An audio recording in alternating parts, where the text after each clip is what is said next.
Sometimes silence in Hollywood is louder than any headline. It's not accidental, and it's almost never free. More often than not, silence is a form of currency.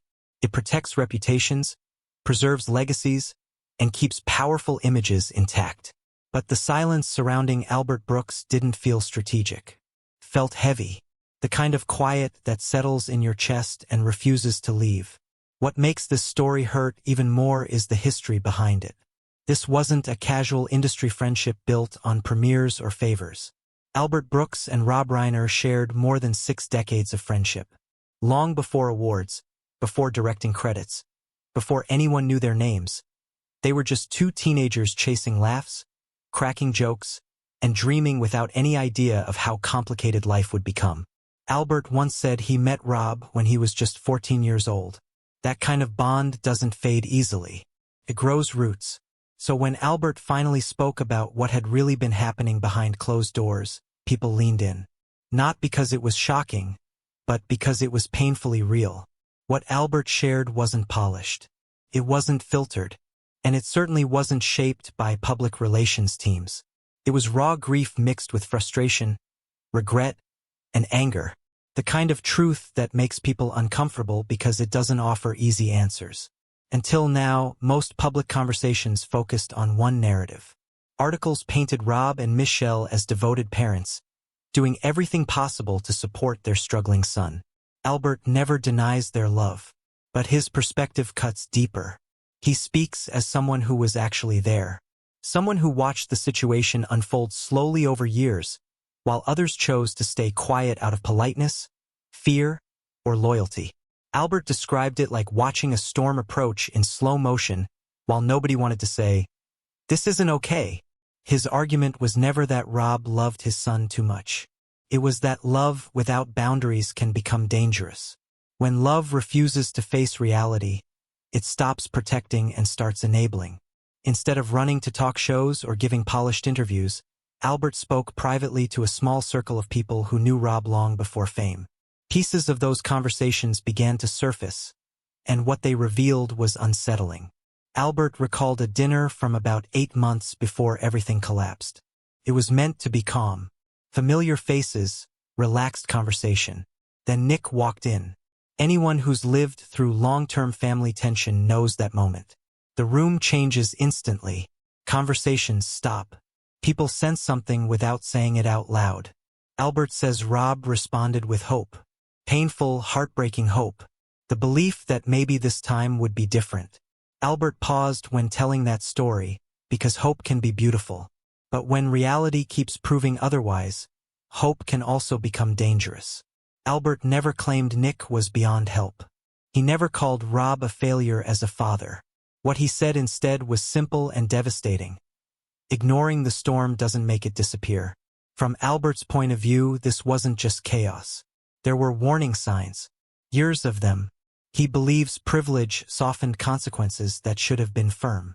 Instead of intervention, problems were managed quietly.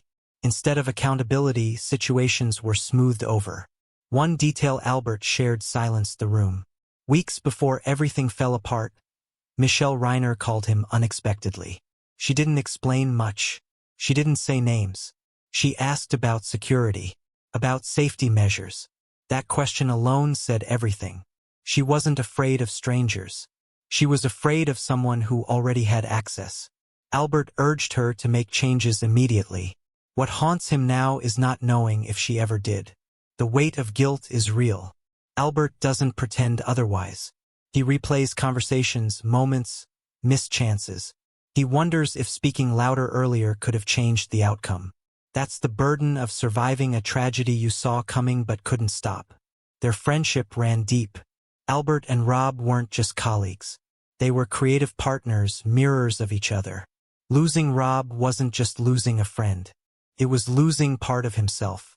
Albert describes arriving at the scene and being stopped behind barriers, unable to reach the people he loved. Reduced to just another face in the crowd while decades of history meant nothing in that moment. That image stays with him. As the legal process moves forward, Albert has made his position clear. He's done staying quiet. He believes silence already cost too much. He plans to show up, to be present, to ensure the story doesn't get rewritten by people who weren't there. This isn't about revenge. It's about truth.